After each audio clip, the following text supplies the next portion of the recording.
আসসালামু আলাইকুম ভিউয়ার্স, আজকে আমরা একটা আপনাদেরকে 3 অঙ্কের বৃহত্তম সংখ্যা ও ক্ষুদ্রতম সংখ্যার পার্থক্য কত।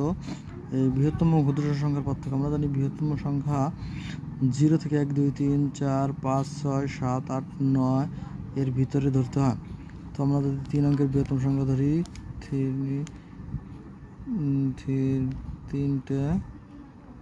তিনটে ডবল 9, এবং এরপর যদি ক্ষুদ্রতম সংখ্যা ধরি সেক্ষেত্রে মাইনাস, পার্থক্য বলছে মাইনাস দিতে হবে।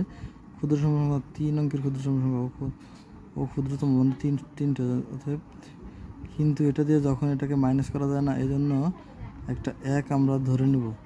যেহেতু 0-র পরে 1 থেকে মাইনাস করলে তাহলে আমাদের উত্তরটা বেড়ে যাবে 899।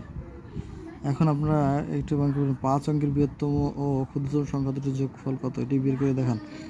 আসসালামু আলাইকুম ভিউয়ার্স।